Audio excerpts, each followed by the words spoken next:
마주어록 다섯 번째 시간입니다. 7일 인멸. 제1부 행록입니다. 인멸까지가 행록입니다.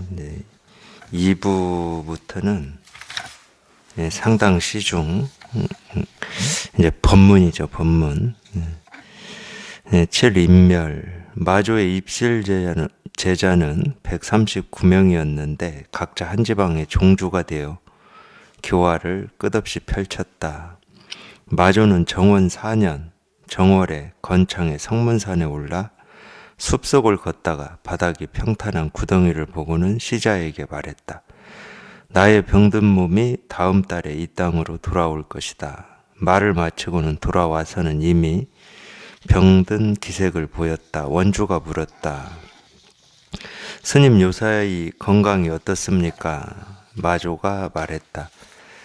나날이 부처를 만나고 다달이 부처를 만난다. 2월 1일에 목욕하고 단정히 앉아서 인멸하였다.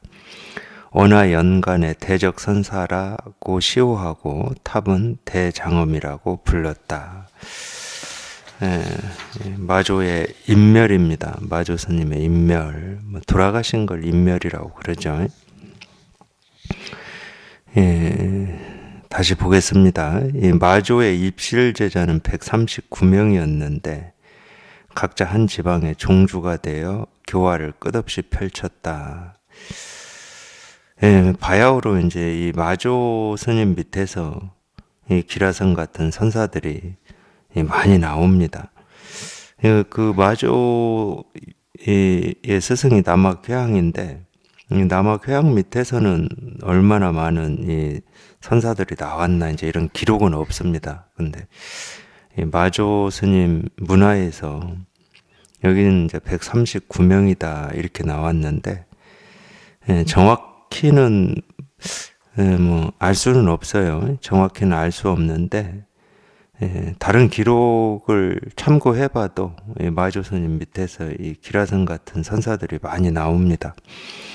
선의 황금 시대가 열리기 시작한 거죠. 그래서 각자 이 종주라고 하는 거는 이 선지식을 얘기하는 겁니다. 이 선종의 근본 종지를 깨달아서 이 가르침을 자유롭게 펼치는 선의 스승들을 종주라고 그러는데, 근데 그 마조 문화에서 이제 그런 기라성 같은 이 선의 스승들이 많이 나옵니다. 그래서 각 지방에서 이 선의 가르침을 이렇게 펼쳤죠. 그러면서 이제 선이 이렇게 대중적으로 확장이 됐습니다.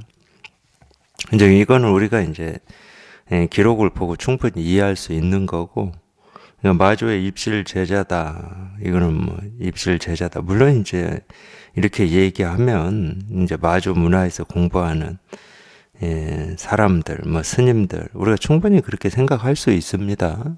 그걸 또 얘기하는 거고, 그걸 얘기하지 않는 건 아닙니다. 근데 그렇게 얘기한다고 하더라도 이 마조의 입실 제자는 하는 이게 일이지, 이걸 떠나서 따로 뭐 법이 있고 도가 있고 깨달음이 있지는 않습니다. 그러니까 이 처음에 뭐 좀 그런 면이 있죠. 처음에 그런 면이 있습니다. 우리가 이렇게 배우고 익힌 걸로 입실 제자다. 그러면 뭐 이게 무슨 말인지 무슨 뜻인지 알죠. 이걸 버려야 되나? 버릴 수는 없습니다. 이미 알고 있는 건데 어떻게 버려집니까? 근데 이 버릴 수는 없는데 그렇게 알고 있다 하더라도 그 아는 게 그냥 일이에요. 뭐 다른 일이 아니고. 그러니까 아는 걸 버릴 필요도 없고 아는 걸 앞장 세워서 그걸 통해서 이 깨달음에 도달하려고 할 필요도 없는 거죠. 그냥 마주의 입실 제자 하는 게 그냥 일입니다. 이게 뜰 앞에 측백나무고 똥 닦는 막대기고, 뭐 임재스님 같은 경우는 뭐 소리 한번 지르는 악하는 소리 한번 지르는 악이고, 이 향음 제한이 깨달았다고 하는 이 대나무 이 기와 조각 부딪히는 딱 소리고. 그러니까 이거는 예나 지금이나 끊어짐이 없는 거죠. 그러니까 우리가 그렇게 표현할 수가 있어요. 굉장히 문학적인 표현인 건 맞습니다.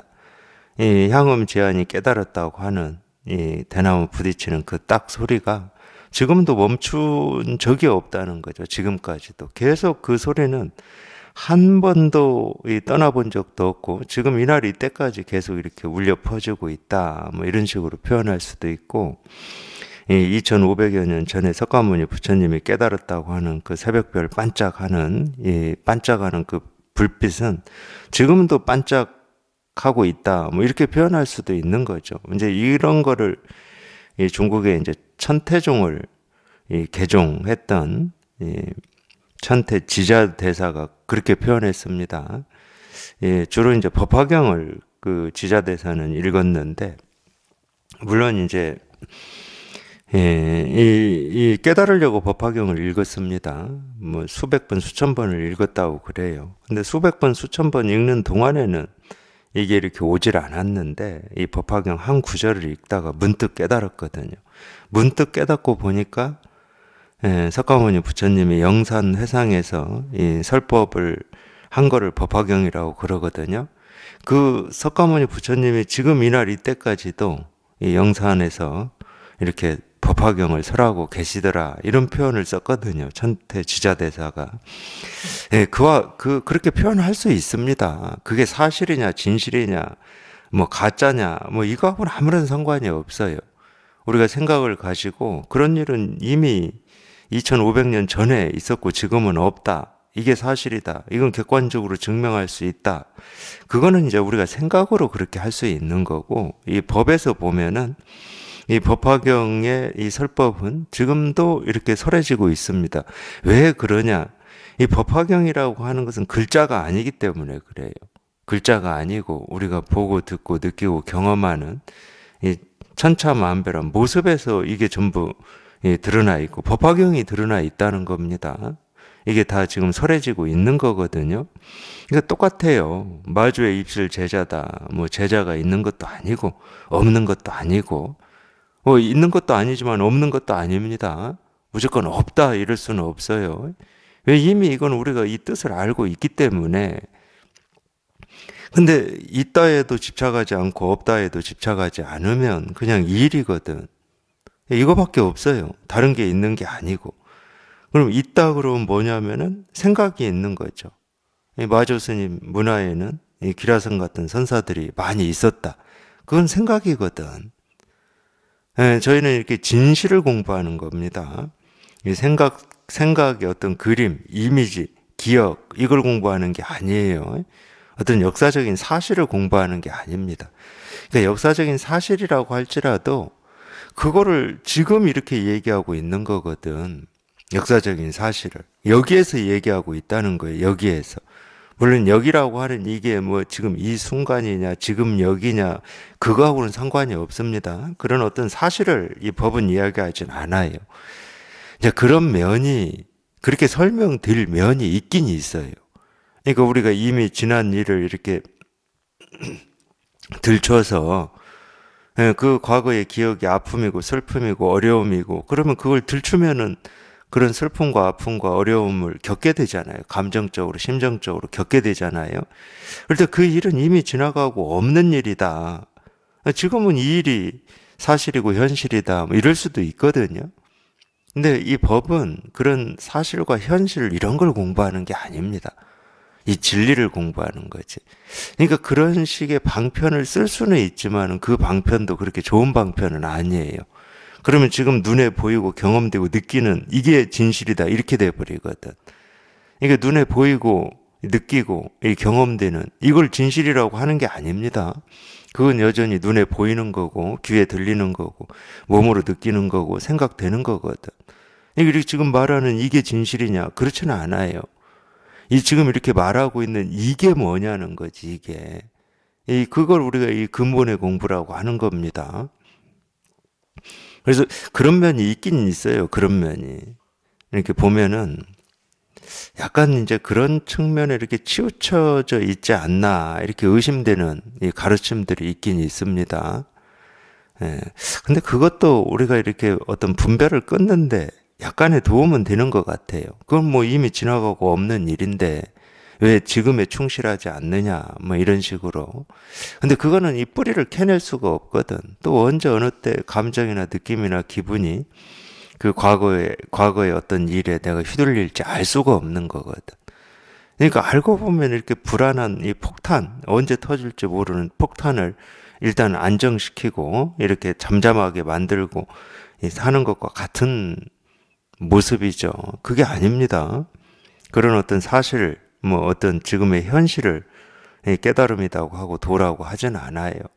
그게 지금 현실이고 사실이고 과거라고 할지라도, 그러니까 그렇게 내가 이 과거에 그런 경험을 했거든요. 안 하진 않았습니다. 근데 그게 아픈 기억이고 슬픈 기억이고 고통스러운 기억이다 할지라도 그게 뭐냐는 거지, 그게. 근데 지금은 편안하고 행복하고 좋다. 그럴 수 있거든요. 근데 그게 뭐냐는 거지. 그렇기 때문에 어떤 사실 현실을 공부하는 게 아닙니다. 우리는 이 진리를 공부하는 거지. 이 진리를 우리가 도라고 그러고 깨달음이라고 그러고 본래 면목이라고 그러고 마음이라고 그러는 거예요. 마음은 지금의 어떤 기분이나 느낌이나 감정, 뭐 경험 이런 건 아니거든요. 물론 그걸 떠나서 이 마음이 따로 있지는 않아.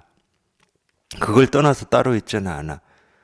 이 마음은 뭘 떠나서 따로 있지는 않거든. 그게 과거의 일이든 지금의 일이든 아직 경험하지 않은 미래의 일이든 그걸 떠나서 따로 있지는 않거든. 마음이 그렇게 드러나는 거죠.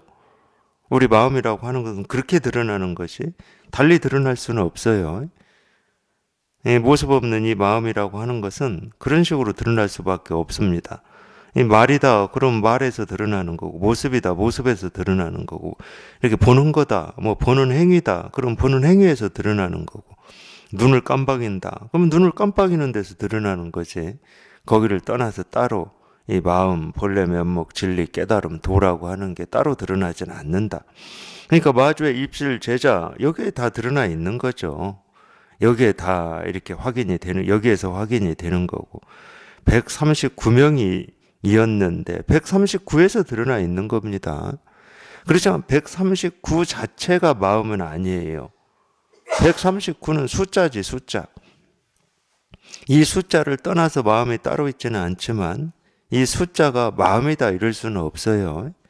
그럼 139가 아닌 140, 138은 마음이 아니게 되잖아요. 그러니까 이거는 어떤 면에서는 수학으로 치면 필요 조건입니다. 필요 조건. 필요 충분 조건이 아니에요. 필요 충분 조건이다. 그럼 139라고 하는 게 마음이고 마음이 139고 이건 서로가 필요 충분한 거죠. 근데 그렇지는 않아요. 139라고 하는 이 숫자에 이게 다 드러나 있지만은 139 자체가 이 마음이다 이럴 수는 없어요.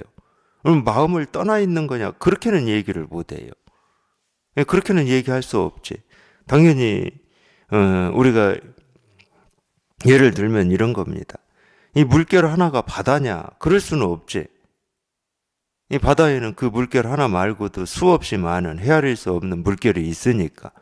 그러면 그 물결이 바다를 떠나 있냐? 떠나 있지는 않아요. 그 물결이 어떻게 바다를 떠나서 따로 있을 수가 있겠습니까? 그와 같은 거거든. 그러니까 이 우리가 보고 듣고 느끼고 이렇게 뭐 한자 한자에 이게 다 드러나 있지만 그 글자가 마음이다. 그 글자가 깨달음이다. 이럴 수는 없어요. 그러면 그게 정의가 돼버리는 거거든. 그 글자가 깨달음이구나라고 이렇게 정의가 돼버려요.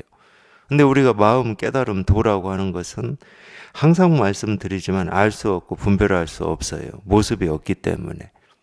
그러니까 139가 마음은 될 수가 없어. 마음이라고 할 수는 없어. 근데 139를 떠나서 따로 마음이 있는 건 아니죠. 그러니까 이런 거를 볼 때 그게 먼저여야 돼요. 그게 먼저. 이 한 글자 한 글자 숫자 하나하나가 그냥 일이 먼저인 거지, 일이. 그러면서도 뭐 139는 우리가 세간을 살면서 어느 정도 양이다, 어느 정도 숫자다, 이 정도는 우리가 다 알고 있죠. 이미 다 배우고 익힌 거기 때문에. 139개다. 그럼 뭐 많다, 적다. 뭐 이건 다 분별이 되죠. 상대적인 거니까. 하나에 비해서는 많죠. 근데 1000개에 비해서는 적습니다. 이렇게 분별이 되는 거거든. 근데 아무리 그렇게 분별이 되는 거라 할지라도 뭐 하나다, 139개다, 1000개다 하더라도 그냥 하나다 하는 게 일이고 139개다 하는 게 일이고 1000개다 하는 게 일이에요. 1000개다를 모른다는 말이 아닙니다. 몰라야 깨달을 수 있다는 말도 아니에요. 그러니까 이 마음이라고 하는 거는 하나도 버릴 게 없어요. 똑같다니까요. 우리가 이 바다를 알기 위해서 바다에 갔어요. 근데 바다에 가서 보니까 일렁이는 물결만 수없이 많아요. 그 중에 뭐 몇 개 물결을 버리고 몇 개를 취한다고 해서 바다를 아는 거냐? 그렇진 않죠. 그냥 이 바다를 아는 데는 그냥 하나의 물결에서 통하기만 하면 됩니다. 하나의 모습에서 통하기만 하면 되고, 그 물결이 백사장에 부딪히면서 내는 그 소리 하나에 통하기만 하면, 아니면 한 방울의 물만 찍어서 먹어보면 그냥 바로 이 바닷물인 줄 알죠. 그와 같은 거거든. 어떤 거는 버리고 어떤 건 취해서 우리가 이 깨달을 수 있는 게 아니고, 지금 자기 스스로가 보고 듣고 느끼고 경험하고 하는 그 하나하나, 그 하나의 모습에서, 하나의 소리에서 문득 자기 마음이 확인이 되면 헤아릴 수 없이 수없이 생기고 사라지는 이런 모습, 소리, 색깔에서 그냥 이 마음이 저절로 확인이 되는 거예요. 왜? 본래부터 모든 모습, 모든 색깔, 모든 소리는 전부 일이니까, 이거 하나니까. 그냥 일이거든요. 뭐 다른 일이 아니고 일이거든. 마찬가지죠. 한 지방이다. 또는 뭐 여러 지방이다. 이렇게 우리가 이 한 지방, 이럴 수 있지만 이 한 지방은 이 전체를 떠나서 따로 있지는 않습니다. 물론 이제 우리가 뭐 전체다 이럴 때는 이 분별될 때는 뭐 중국이다 그러면 이 중국이라고 하는 틀이 있고 이 가장자리가 있어요. 근데 마음은 그런 게 없는 거거든. 마음엔 가장자리가 없어요. 그래서 이 마음의 세계는 무한하다고 그러는 겁니다. 왜 무한하냐? 헤아려지질 않으니까. 헤아려지지 않기 때문에 우리가 무한하다고 그러지, 무한한 뭐가 있는 건 아니에요. 무한한 무슨 어떤 우리의 뭐 영혼을 느껴야 된다든가 그런 건 아닙니다. 이건 다 느끼고 있어요. 또다시 느낄 필요는 없습니다. 이 무한한 마음을 우리가 뭐 실감을 해야 되고 확인을 해야 되고 증거를 해야 되고 증명을 해야 되고 이럴 필요는 없어요. 다 실감하고 있고 확인하고 있고 스스로가 증거하고 있습니다. 근데 오로지 자기가 허망한 생각을 집착해 가지고 엉뚱한 생각을 하니까 이게 실감이 안 될 뿐인 거예요. 실감하고 있으면서도 실감이 안 된다고 하고 있는 거예요. 그래서 망상이라고 그러는 겁니다. 실감하고 있거든, 누구든지. 물속에 사는 물고기가 물을 찾는다고 해서 물을 실감을 못하는 게 아닙니다. 실감하고 있어요. 자기 느낌이나 감정이나 기분이나 뭐 뜻이나 의지하고는 상관없이. 그 어떤 망상을 하고 있는 거하고 아무런 상관없이 항상 물을 실감하고 있고 물속에서 살고 있습니다. 우리도 그러거든요. 이 마음이라고 하는 게 비록 모습이 없고 알 수는 없고 분별할 수는 없지만은 어떻게 여기를 우리가 떠나서 살 수가 있고 이걸 실감하지 않을 수가 있겠습니까? 이거 분별하는 것 자체가 분별되지 않는 이 마음을 이렇게 경험하고 있고 실감하고 있고 체험하고 있다는 얘기거든요. 이 모습을 본다. 모습을 본다는 것 자체가 이 모습 없는 이거를 본다는 말하고 똑같거든. 당연히 보죠. 근데 눈에 보이지 않을 뿐이지. 보이지 않을 뿐이지 안 본다고 할 수는 없어요. 소리를 듣는다는 것 자체가 들을 수 없는 이 마음을 듣는다는 얘기거든. 안 들을 수가 없거든. 어떻게 소리를 듣는데 이거를 못 들을 수가 있겠습니까? 어떻게 모습을 보는데 이걸 못 볼 수가 있어? 당연하게 보고 있는 거거든, 누구나. 보이지 않는 걸 다 보고 있는 겁니다. 분별할 수 없는 걸 누구나 다 실감하고 있고 증거하고 있고 증명하고 있는 거예요. 근데 그걸 보려고 하기 때문에, 들으려고 하기 때문에, 알려고 하기 때문에, 느끼려고 하기 때문에 못 보고 못 듣고 못 느끼는 거예요. 오히려 그렇습니다. 그래서 이 공부할 때 욕심을 내지 말라고 그러잖아요. 욕심이라고 하는 것은 볼 수 없는 걸 보려고 막 애를 쓰는 거고, 들을 수 없는 걸 들으려고 몸부림을 치는 거거든. 그런다고 뭐 애를 쓰고 몸부림을 친다고 이게 보이고 들릴 수는 없는 거거든. 본래 못 보는 건데. 본래 볼 수 없는 거고, 본래 들을 수 없는 거야.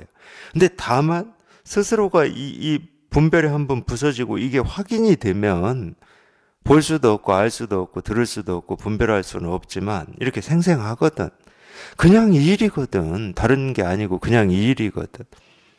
이겁니다. 물론 이제 모습으로는 손가락 하나 이렇게 세워서 흔드는 거죠. 모습으로는 그래요. 눈으로는 이거밖에 안 보여요. 이거밖에 안 보이지만 이렇게 이렇게 모습이 드러났다고 하는 거는 이 모습 없는 이 마음이 이렇게 온전하게 이렇게 다 펼쳐져 있다는 얘기입니다. 마찬가지거든. 우리가 투명한 거울을 볼 때 거울은 모습으로 분별이 안 돼요. 알 수가 없어. 투명해가지고 눈에 안 보여. 근데 우리가 거기에 이 내 모습이 드러난다. 보이는 건 내 모습이 드러나지. 내 얼굴이 드러나지. 그러니까 보는 것은 내 얼굴이에요. 내 얼굴을 보고 있지만 이 모습 없는 거울을 보고 있는 거잖아. 이 빛도 그런 면이 있어요. 빛은 그 자체로는 우리 눈에 안 보입니다. 그 자체로는 안 보이잖아요. 보이는 것은 사물이 보이는 겁니다. 이 사물과 사물의 이 사이가 보이는 거고, 뭐 그걸 공간이라고 해도 좋아요. 빛은 그런 거예요. 근데 이게 보인다는 것 자체가 빛이 있다는 거잖아요.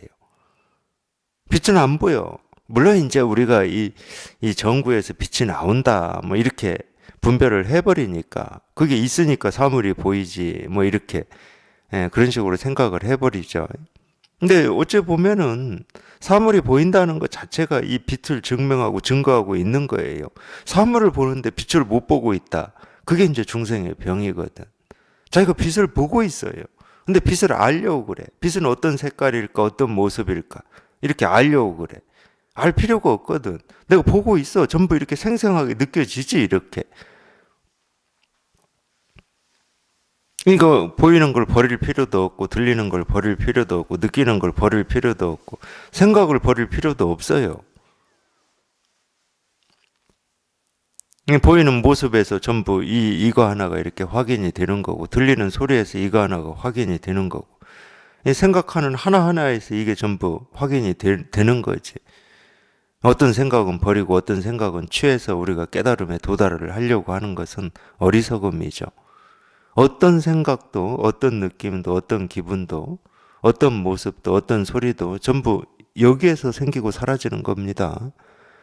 이거를 증명하고 있는 거고, 이거를 증거하고 있는 거지, 다른 일이 아니에요. 다른 일이 될 수가 없지. 다른 일이 될 수가 없지. 모든 모습이 빛을 증명하고 있잖아요. 그래서 빛이 이 모습이 보이지 않는다는 것은 빛이 없다는 겁니다. 그렇듯이 마음도 그런 거거든. 그렇듯이 비유로 제가 빛을 얘기하지만, 근데 이 빛이라고 하는 거는 이 분석이 돼요. 그래서 뭐 파동이냐 입자냐, 이 과학계에서 굉장히 이렇게 논쟁이 있었던 겁니다. 빛은 파동이냐 입자냐. 지금은 어떻게 정리됐는지는 잘 모르겠어요. 파동이면서 입자다, 뭐 이렇게 정리가 됐는지, 뭐 그것까지는 제가 이 과학적인 지식이 없으니까 모릅니다. 이게 그렇게 분석이 돼요. 빛은. 근데 마음은 분석이 안 됩니다. 아예 모습이 없어요. 분석을 할래요. 뭐 어디서부터 시작이 어디고 끝이 어디고 중간이 어디고. 그러니까 그런 말 하잖아요. 머리도 없고 몸통도 없고 꼬리도 없다, 이런 얘기를 하잖아요. 이 나한테 한 물건이 있는데 이 있다고 할 수도 있는 거거든, 이거는.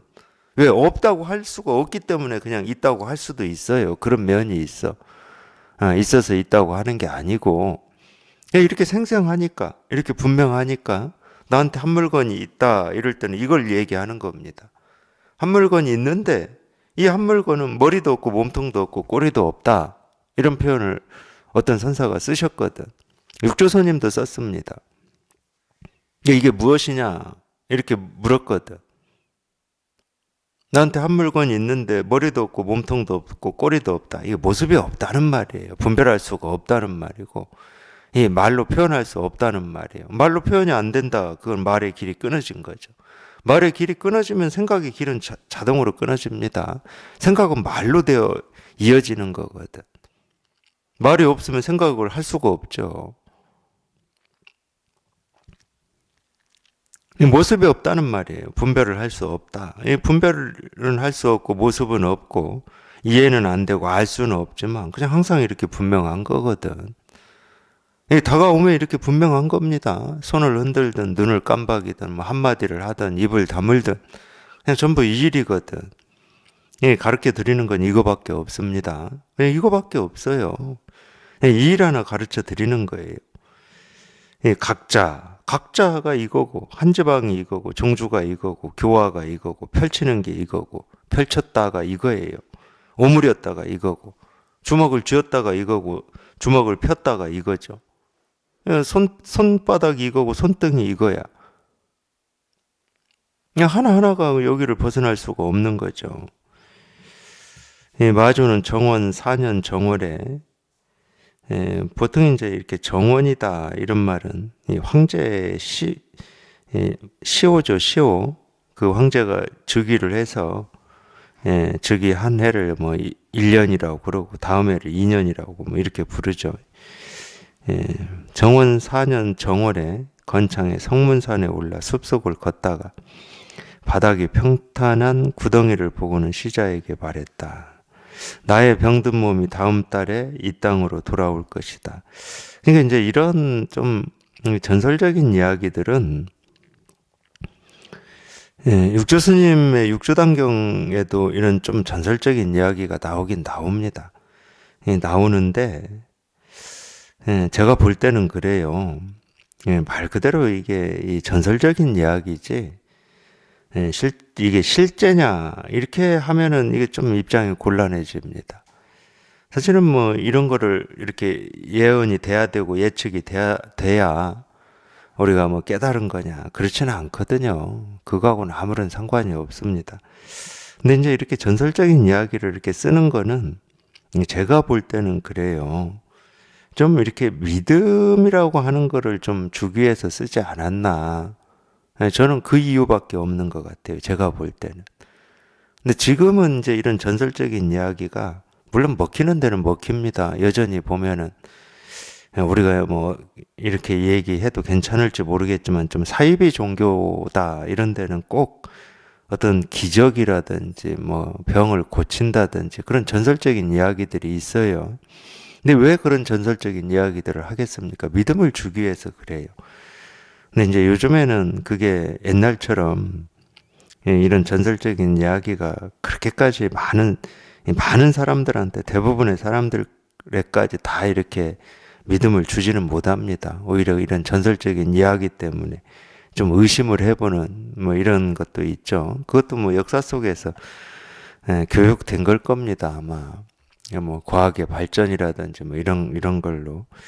하여튼 그 전에는 좀 이 마조 스님 이전에는 좀 이런 전설적인 이야기들이 좀 있었고 또 보면은 뭐 예를 들면은 고승열전 이런 데 보면은 꼭 이 깨달은 사람은 어떤 기적이라든지 이 보통 사람들이 행하지 못하는 어떤 일을 행하는 뭐 이런 이 능력이 있는 것처럼 이야기를 해놓는 데가 있어요.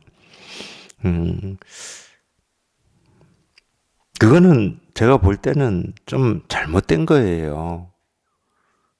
그 자체가 오히려 이렇게 공부하는 사람들한테 이 깨달음에 대한 어떤 이미지 상을 만들어 줘 버립니다. 이 깨달음이라고 하는 거는 그런 게 전혀 없는 거거든. 말 그대로 뭐라고 할 게 아무것도 없어요. 그러니까 뭐라고 할 게 아무것도 없고 그냥 이거일 뿐이니까 오히려 이제 공부하시는 분들도 그렇게 물을 때도 있고 또 이제 이런 얘기를 들으면 이 공부에 관심이 없는 분들도 그런 표현을 쓸 거예요. 아무것도 없는 이거 뭐 깨달아서 뭐 어디에 쓰냐 이럴 겁니다. 아마 그럴 수 있을 것 같아요. 그리고 실제로 그런 면도 조금 있긴 있어요. 우리가 이 분별만 하고 살다가 이 발심을 해서 이제 이 공부를 하게 되는데 공부를 이렇게 한다고 쳐요. 하다가 문득 자기도 모르게 이제 이거 하나를 이렇게 실감을 한단 말이에요. 이걸 우리가 이제 개합한다 그러는데, 우리 입문한다고 그래요. 이제 입문이라는 표현을 그래서 씁니다. 깨달았다는 표현은 가급적이면 안 쓰는 게 좋습니다. 깨달았다고 하는 거는 이 불이법에 이렇게 딱 들어맞았을 때 우리가 깨달았다고 할 수가 있는 거고, 물론 이제 왜 그러면 이렇게 여기에 이렇게 개합하는 것도 그런 표현을 쓰냐면은, 그러니까 이 불이법에 딱 들어맞는다라고 하는 거나 그냥 처음에 여기에 입문할 때 체험하는 거나 사실은 이 불의에 체험하는 겁니다. 불의에 체험하지 않으면은 뭐 일시적이든 그 당시든 우리 분별이 죽질 않아요. 나라고 하는 게 죽지가 않아. 그렇기 때문에 불의의 체험은 하기는 해요. 뭐 처음 하든 두 번째 하든 세 번째 하든 다 불이법에 체험하는 겁니다. 근데 이게 이 처음에 이 불의에 이렇게 체험을 하더라도 왜 우리가 입문이라는 표현을 쓰냐면은 이제 문에 들어왔다는 거예요. 원래 이렇게 문에 들어오면 그 세계죠. 이 불의의 세계인 건 맞습니다. 깨달음의 세계인 건 맞아요. 근데 아직 힘이 없어요. 힘이 없으니까 아니 지금 가르치는 이거 하나 내가 이렇게 개합하고 여기에 입문했다고 내 삶이 어떻게 특별히 달라지나 이런 생각을 하게 돼요. 분명히 지금까지 가지고 있었던 어떤 답답함이나 궁금증이나 나를 괴롭혔던 어떤 번뇌나 이런 게 이렇게 사라지는 건 맞거든. 분명히 여기 이렇게 실감을 하면은 그게 사라지지 않으면 실감했다고 할 수가 없지. 그게 사라지는 게 이 우리가 이 실상에 들어왔다고 하는 말이니까. 분별이 한번 그래서 툭 부러졌다고 얘기하는 거고 말의 길이 끊어지고 생각의 길이 끊어졌다고 그래서 하는 거니까. 그런데 그런다고 삶이 금세 막 극적으로 바뀌냐? 안 바뀝니다. 극적으로 안 바뀌어요. 왜냐하면 이거는 그냥 밋밋한 거거든. 그 느낌이 맞으실 거예요, 아마. 이 밋밋한 여기에 좀 개업했다고 뭐가 이렇게 특별히 달라지나? 이 느낌이 맞으실 거예요. 특별히 달라지진 않아요. 물론 이제 이 답답함이나 궁금함이 사라지고 지금까지 살던 것보다는 훨씬 자유로움을 느끼죠. 여기에 이렇게 개업을 하면은. 감옥에서 나온 거니까. 근데 감옥에서 나왔다고 이 생계가 보장이 되고 뭐 예를 들어서 이 세상 일에 걸리지 않느냐 그런 건 아니에요. 이제 그때부터 이제 세상을 또 살아야 됩니다. 걸림없이 살아야 돼. 자유롭게 살아야 돼. 손발을 움직이면서 살아야 돼. 이제 그래서 입문이라고 그러는 거예요. 이제 이 문에 이제 들어왔다. 이제 들어왔으면은 이 세상에 익숙해지는 일이 남아 있는 거거든. 익숙해진다는 말은 뭐 다른 거 없어요. 우리가 여기에 들어오기 전까지 익숙해져 있던 이 분별망상 착각이 자꾸 줄어드는 겁니다. 자꾸 줄어드는 거예요. 하나씩 하나씩 떨어져 나가는 거예요. 자기도 모르게 가지고 있었던 이 분별이라고 하는 게 떨어져 나가는 거지. 법에 익숙하면 익숙해질수록 그 분별이 잘 떨어져 나가는 거고, 이 분별이 떨어져 나가면 나갈수록 이 법에 훨씬 익숙해지는 거죠. 그렇기 때문에 이제 시간이 필요해요. 이 시간이 필요한 거지. 이 시간이 지나면서 점점 더 자유로워지고 자기 삶이 자기도 모르는 사이에 바뀌어져 있어요. 그러니까 제 경험으로는 그렇습니다. 이 바뀌어지는 거를 뭐 처음에는 어땠는지 모르겠지만 거의 이 한 해 한 해 이렇게 지내면서 이렇게 느껴요. 한 해 지나고 나니까 바뀌는지 몰랐는데 한 해 지내고 나니까 이게 좀 내가 뭔가 바뀌어져 있네 뭐 이런 식으로 그렇게 느껴지더라는 거예요. 근데 그 뒤는 이제 뭐 더 긴 것 같아요. 제가 느낄 때는 그렇습니다. 그래서 이렇게 곧장 뭐 모든 게 극적으로 인생이 한꺼번에 다 바뀌는 게 아니고 이 법에 이렇게 익숙해지면 익숙해질수록 이 분별이 사라지니까 분별이 떨어져 나가니까 훨씬 이제 그렇게 바뀌는 거죠. 그렇게 이제 바뀔 때는 어떤 또 우리가 이렇게 극적인 체험은 극적인 겁니다. 자기가 뭐 알 수 없는 거예요. 그냥 문득 하고 그냥 확 뒤집어지는 거기 때문에 그러니까 여기 입문해서도 또 이렇게 공부를 하시다 보면 어느 순간에 이렇게 극적인 그런 체험들이 있는 거죠. 그게 이제 어떤 경우에는 문득, 그것도 문득이에요. 항상 문득이야, 이 공부는. 하나씩 하나씩 쌓아서 알아가는 게 아니야. 그러니까 체험하고도 그래서 이제 그런 것들이 있습니다. 자기 나름대로는 해결되지 않는 일들이 있어요. 뭔가 이 틈이 있고, 이 틈이 있다는 건 뭐겠습니까? 지금의 내 삶과 자기가 이 실감한 이 공부라고 하는 이것과 이렇게 약간의 어떤 틈이 있는 거지. 완전히 이 법의 사람이 되지 못한 데서 오는 이제 틈인데, 이제 그런 어떤 갈증 같은 게 있는 거죠. 어떤 문제가 있어요, 문제가. 자기 스스로는 느끼는 문제가 있어. 근데 문제가 있는데 이 문제를 내가 옛날 같으면 이렇게 저렇게 막 조절하고 애쓰고 노력해가지고 그걸 해결을 하는데 그렇게 해봐야 이게 해결이 안 되거든. 그러니까 이렇게 문제를 가지고 가는 거예요, 가지고. 가지고 가다가 있는지 없는지도 모르다가 어느 순간에는 내가 문제로 느끼고 있는지 없는지도 모르다가 또 문득 하고 그게 떨어져 나가버리는 거예요. 그런 때는 확 밝아집니다. 전보다도 더 이렇게 어떤 이 밝음 같은 게 있어요. 더 뭔가 이렇게 선명하게 느껴지고 선명하게 보이고 뭐 이런 게 좀 있어요. 그렇게 문득문득 밝아지는 겁니다. 그러면서 자기도 모르게 이렇게 삶이 이렇게 바뀌어져 가는 거죠. 이 법의 사람으로 이렇게 바뀌어져 가는 겁니다. 그래서 이제 시간이 필요하다고 그러는 겁니다. 반드시 그게 이렇게 필요하더라고요, 보니까.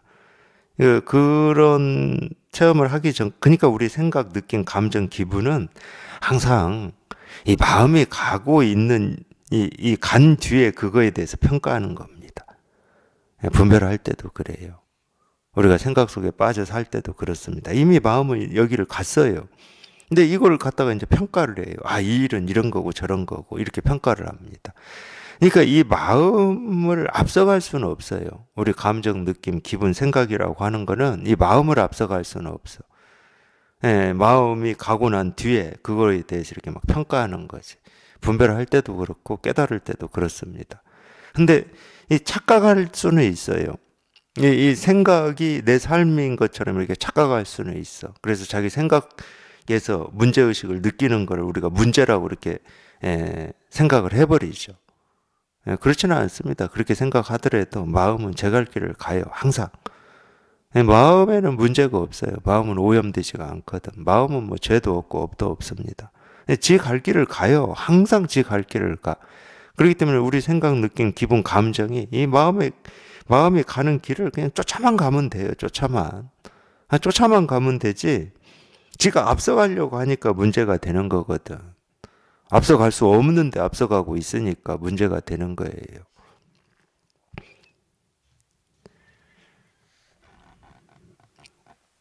그래서 이런 전설적인 이야기는 사실은 필요가 없어요. 믿음만 있다 그러면 아무 필요가 없습니다. 예. 아마 이 믿음 때문에 뭐 이런 이야기들을 이런 데다 이렇게 하나씩 끼워 넣는 것 같아요. 나의 병든 몸이 다음 달에 이 땅으로 돌아올 것이다. 말을 마치고는 돌아와서는 이미 병든 기색을 보였다. 원주가 물었다. 스님, 요사이 건강이 어떻습니까? 예, 건강을 물었습니다. 요사이 건강이 어떻습니까? 물론 뭐 좋다, 아니면은 뭐 좀 아프다, 뭐 이렇게 답한다고 해서 문제가 되진 않아요. 우리가 뭘 물어도 엽법하게 이 법에 맞게 답을 해야 된다. 이제 이런 생각이 있는 동안에는 아직 내가 있고 법이 있는 겁니다. 그런 동안에는 아직 내가 있고 법이 있어요. 사실은 엽법함이 없어져 버리는 거거든. 엽법함이 없어져 버리기 때문에 엽법하다고 그러는 겁니다. 엽법한 이 법에 맞는 법에 걸맞는 어떤 답이 있고 물음이 있지는 않아요. 말 그대로 배고프면 밥 먹고 목마르면 물 마시는 거지. 거기는 뭐 이 엽법함이 있고 엽법하지 않음이 있다 이런 얘기가 아닙니다. 그런 경계가 없다는 말이에요. 그런 틀이 없고 그런 기준이 없다는 말이에요. 근데 이제 이런 점은 있죠. 이 건강을 묻든 뭐 삶을 묻든 죽음을 묻든 이게 이렇게 분명한 입장인 상황에서는 전부 그냥 이거를 얘기하죠. 건강을 묻는데 이걸 얘기합니다. 그러니까 뭐 좋다, 뭐 아니면 뭐 어디가 아프다 해도 아무런 문제는 없어요. 아무런 문제가 없는데, 그렇게 하면 이제 또 잘 못 알아듣잖아요. 다 그것 때문에 이렇게 얘기하는 겁니다. 건강을 물어도 이렇게 엽법하게 이 법을 이렇게 드러내야 된다 이런 생각이 있어서가 아니에요. 그런 생각이 있다 그러면 아직 엽법하지 않은 거죠. 그런 건 아닙니다. 그런 건 아니고 어떤 걸 묻든 이 가리키는 입장에서는 이거를 얘기를 하는 겁니다. 그럴 수밖에 없잖아요. 이 중생의 병을 치료해야 되니까. 물론 항상 또 뭐 중생의 병을 치료해야 되는 이 입장만 가지고 있냐? 그렇지 않습니다. 이거 밥 먹었습니까? 그럼 밥 먹었습니다. 이렇게도 해요. 근데 이제 이 상황에서는 이 묻는 스님의 이 병을 치료해야 되는 뭐 그런 인연인가 보죠.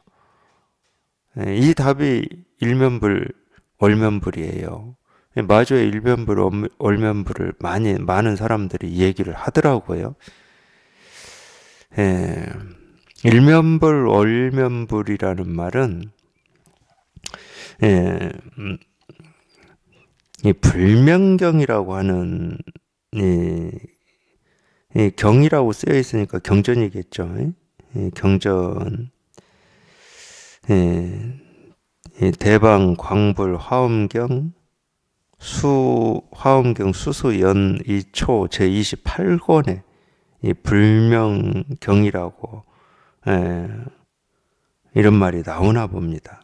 이 불명경이라고 하는 그러니까 이 화엄경 수소연이초라고 하는 이 책을 뭐 여러 경전을 모아서 이렇게 했나 보죠.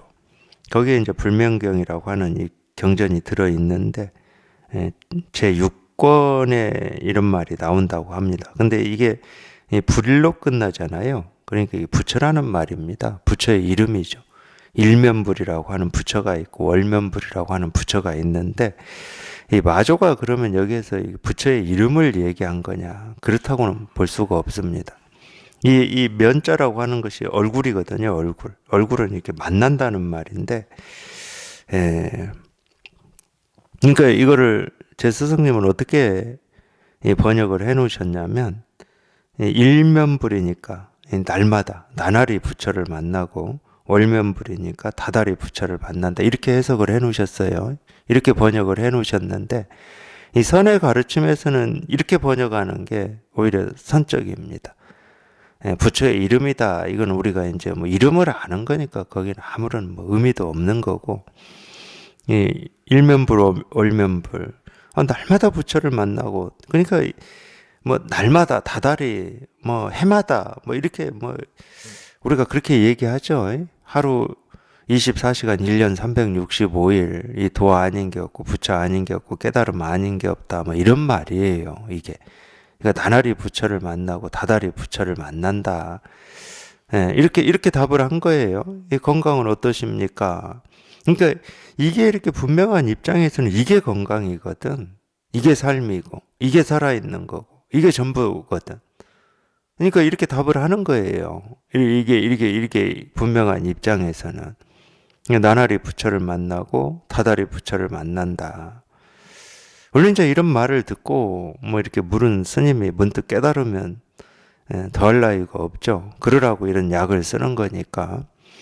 마조 스님 자체가 뭐 나는 날마다 부처를 만나고 다달이 부처를 만나고 1년 365일 도화 아닌 게 없고 깨달음 아닌 게 없다. 이런 말 하는 게 뭐가 중요하겠습니까? 나는 그런 사람이다. 뭐 그런 얘기 해봐야 뭐 아상밖에 안 되죠. 절대 그런 얘기는 아닙니다. 마저 스스로는 부처도 없어요. 날마다도 없고 다달이도 없고 해마다도 없어요. 아니 이게 이렇게 분명한 입장에서 이렇게 산다. 참 이 말도 이상한데 이렇게 살아보면 실제로 그렇게 느껴지거든요. 뭐 날이 있고 해가 있고 달이 있고 이러지 않거든요. 물론 우리가 이제 뭐 법회를 해야 된다. 그럴 때는 수요일인가 목요일인가 뭐 토요일인가 이렇게 생각으로 헤아리죠. 뭘 해야 될 때는 그렇게 헤아립니다. 근데 자기 삶에서 그런 게 있냐? 없어요. 해도 없고 달도 없고 날도 없고 시간도 없거든.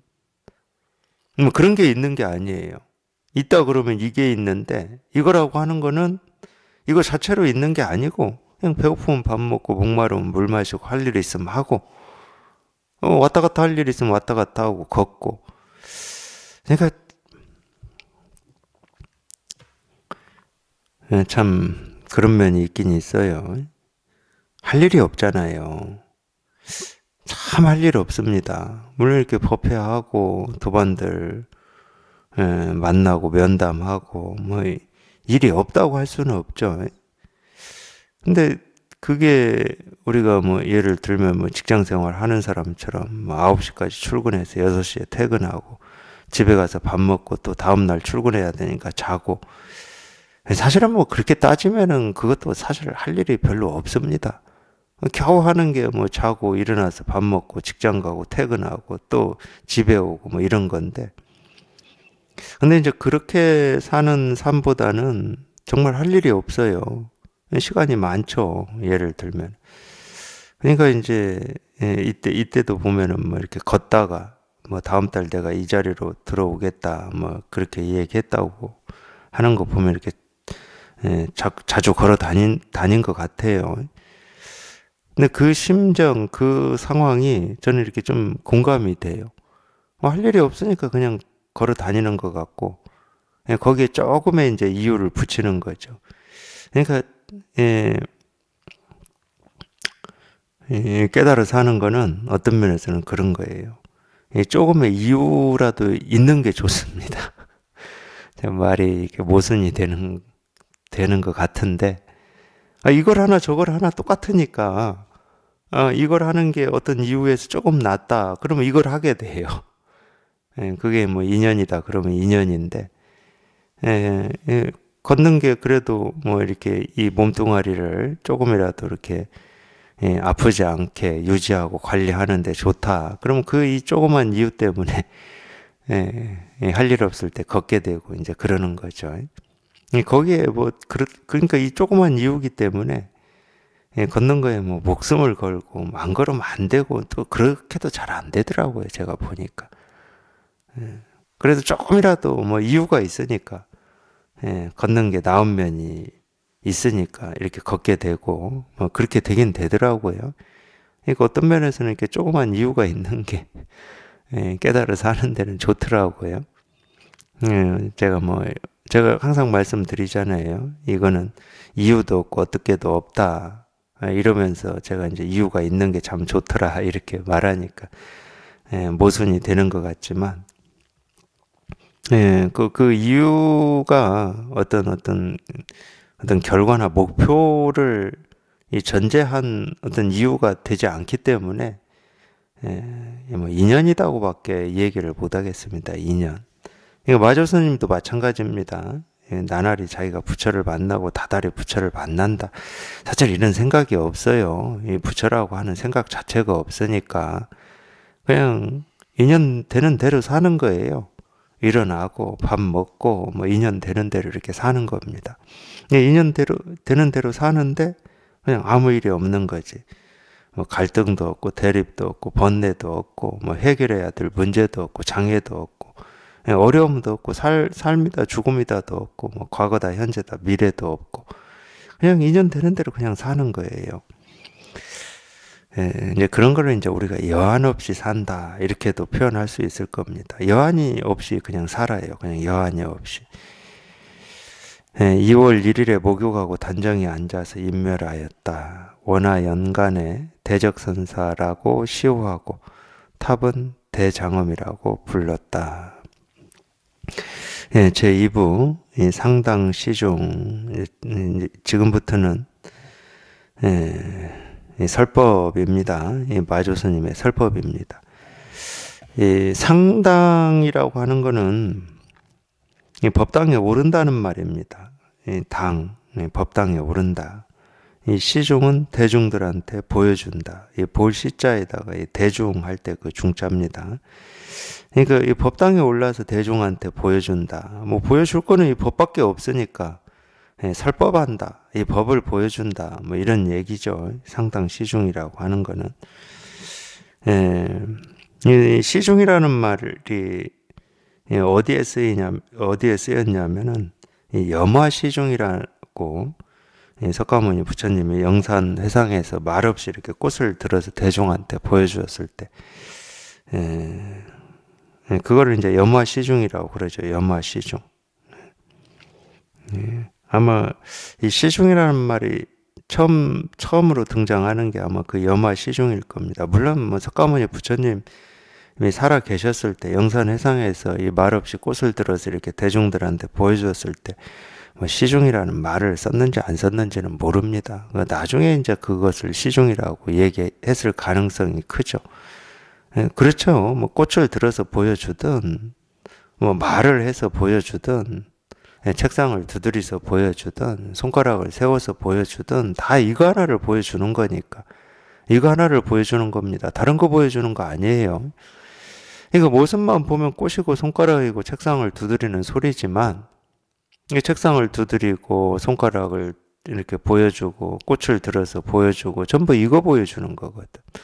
그러니까 그 모습 하나하나, 그 소리 하나하나에서 드러나 있는 건 이거밖에 없기 때문에 그렇습니다. 그러니까 말은 보여준다고 그러는데 보여줄 것도 없어요. 이미 다 드러나 있는 거고 자기 스스로가 다 보고 있는 겁니다. 볼 수 없는 걸 보고 있어요. 볼 수 없는 걸 보고 있기 때문에 볼 수 없는 걸 보는 어떤 그거는 이 모습을 보는 것도 아니고 소리를 뭐 보는 것도 아니고 그냥 볼 수 없는 걸 보고 있을 뿐이야. 자기가 뭐 뜻을 내야 되는 것도 아니고 의지를 가져야 되는 것도 아니고 저절로 볼 수 없는 걸 보고 들을 수 없는 걸 듣고 있을 뿐이지. 근데 우리는 들을 수 있는 소리, 들리는 소리, 눈으로 보이는 모습 이것만 쫓아다니는 거죠. 볼 수 없는 걸 보고 있는데도 이거는 놔두어 버리고, 그러니까 투명한 거울에서 자기 얼굴만 보고 있다고 착각을 해버리는 거지. 이 투명한 거울이 없는데 어떻게 얼굴이 자기 이 얼굴의 모습이 드러나겠습니까? 그러니까 우리가 보고 듣고 느끼고 이 경험하는 이 세계는 사실은 이 투명한 거울 위에 비친 모습이에요. 이 투명한 거울이 뭐냐? 자기 마음이거든. 근데 이거를 이 대승 기술론에선가는 이 대원 경지라고 그랬어요. 대원 경지. 이 거기서 크다고 그럴 때는 이 반야심경에서 이 크다고 할 때하고 똑같습니다. 이 크기가 얼마나냐? 끝이 없고 가장자리가 없다. 이 크기를 잴 수가 없고 이 넓이를 어떻게 측량할 수가 없다 이 말이거든요. 그러니까 무한하다는 말하고 똑같아요. 근데 이 무한하다는 말은 우리가 헤아려지지가 않습니다. 이 무한은 시작과 끝이 없거든. 그러니까 우리가 그건 알 수가 없는 거예요. 말은 무한하다. 그럼 뭐 크다 이렇게 그렇게 이해하는 거지. 예, 무한한 거는 우리가 어떻게 할 수가 없습니다. 분별이 안 되는데 어떻게 합니까? 분별을 할 수가 없잖아. 어디서 어디까지인지가 이렇게 딱 정해져야 우리가 그거를 딱 안다 이러는데, 이해가 된다 이러는데, 예, 무한하다. 그럼 그냥 무한 자체로 자기 식대로 그냥 이해를 해버리는 거예요. 무한하대 뭐 이런 식으로. 그럼 이 공부는 뭐냐면 이 무한함이라고 하는 게 실감이 되는 거예요. 이 무한하다고 하는 게. 그러니까 우리가 마음을 실감한다는 것은 이 무한정, 이거를 실감하는 겁니다. 이게 참 희한한 말인데 이거를 실감하는 거예요.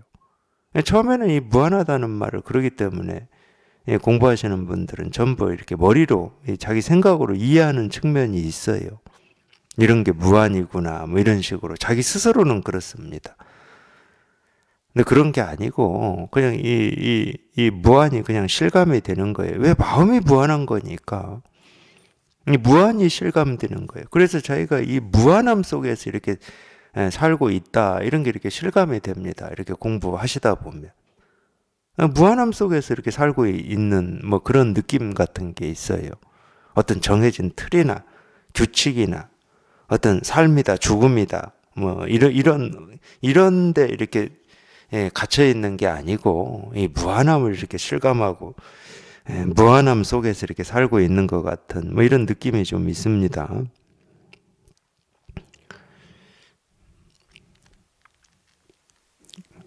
이 마음이 부처다.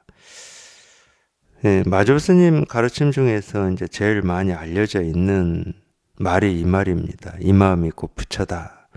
이 즉심즉불이다. 뭐 이 말인데 이 도가 뭡니까? 그러니까 이 마음이 곧 부처다. 이렇게 답을 했거든요. 이 마음이 곧 부처다. 그러니까 이 마음이 곧 부처다. 여기는 말이 없습니다. 마음이 있고 부처가 있으면 말이 있어요. 마음이 있고 부처가 있으면 말이 있는 거예요. 아, 이 마음이 부처구나. 이러면 말이 있는 겁니다. 여기에는 마음도 없고 부처도 없어요. 왜? 마음도 가짜 이름이고 부처도 가짜 이름이거든.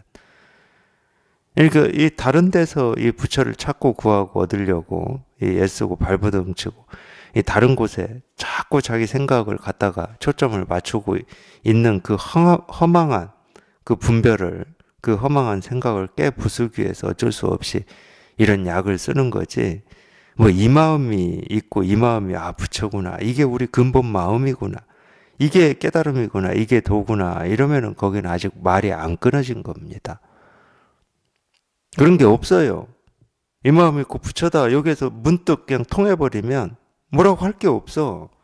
그냥 이거다라고 이렇게 가르칠 수는 있는데, 이거라고 이렇게 가르칠 수는 있는데, 이거라고 하는 건 없어요. 그러니까 이겁니다. 이럴 때는, 이거는 뭐 마음법의 근원이고, 이게 육조의 제자 신해가 그렇게 얘기한 거거든요. 이 마음법의 근원이고, 우리의 본성입니다. 이런 식으로 답을 했거든. 그러니까 너는 나중에 지혜 종도가 될 것이다. 육조 스님이 그렇게 얘기를 하셨어요. 그런 말이 아니거든. 거기에는 뭐 말이 붙으면 안 돼. 이게 뭐 마음법의 근원이고 우리 본성이다. 이런 말이 붙으면 안 돼. 그냥 이 마음이 곧 부처다. 마음이다. 그럼 마음이다 하는 여기에서 끝이 나버려야 돼. 여기에서 끝이 나오면 마음도 없지. 마음이다 하는 게 이거니까. 부처다 하는 게 이거고, 마음이 아니다 하는 게 이거고, 부처가 아니다 하는 게 이거지. 그러니까 여기에서는 마음이다 하는 거나 마음이 아니다 하는 거나 부처다 하는 거나 부처가 아니다 하는 거나 똑같습니다. 똑같이 그냥 이거 하나를 얘기하고 있을 뿐이에요. 뭐 다른 게 아니야. 그냥 이 일을 이거예요, 이거. 그러니까 아무것도 아니다고 우리가 여길 수 있습니다. 여기 이렇게 한번 이렇게 문득 통해 보면 그런 느낌이 들 수도 있어요. 물론 그게 생각이지만 아무거니 아무것도 아니냐 하는 것도 전부 생각이잖아요. 그러니까 우리 버릇이 그렇게 안 좋다니까요, 우리가. 가만히 두질 못해. 이건 아무것도 아니네. 별거 없네. 가만히 두질 못해. 자꾸 자기 생각으로 뭔가 가치가 있어야 되고 의미가 있어야 되고 삶에 도움이 돼야 되고 막 이런 생각을 막 자기도 모르게 해요. 그렇게 살아왔기 때문에. 우리 삶이 항상 그랬잖아요. 여기 별거여야 돼. 이게 내 삶에서는 별거여야 돼. 그래서 내 삶을 한번 바꿔보려고 이 공부를 하고 있단 말이에요.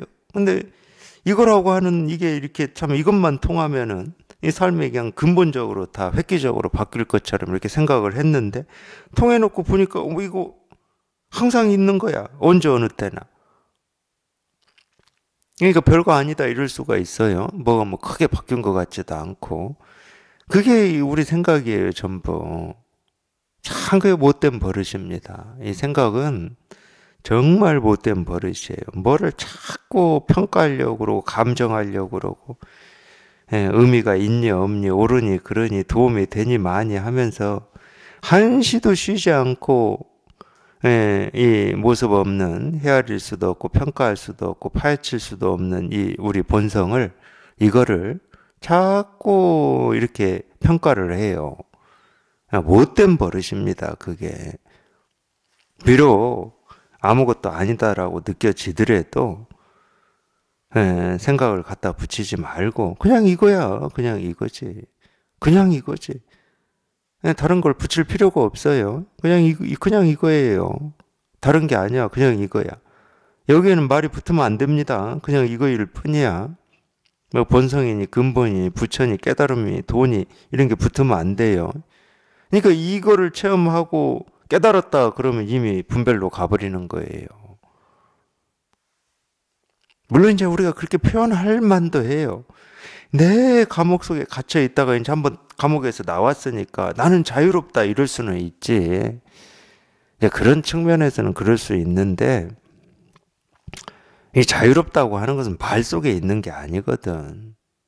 오히려 뭐 자유만 가지고 얘기하면 이 몸, 감정, 느낌 이런 게 다 이미 실감을 해버려요. 말하지 않아도.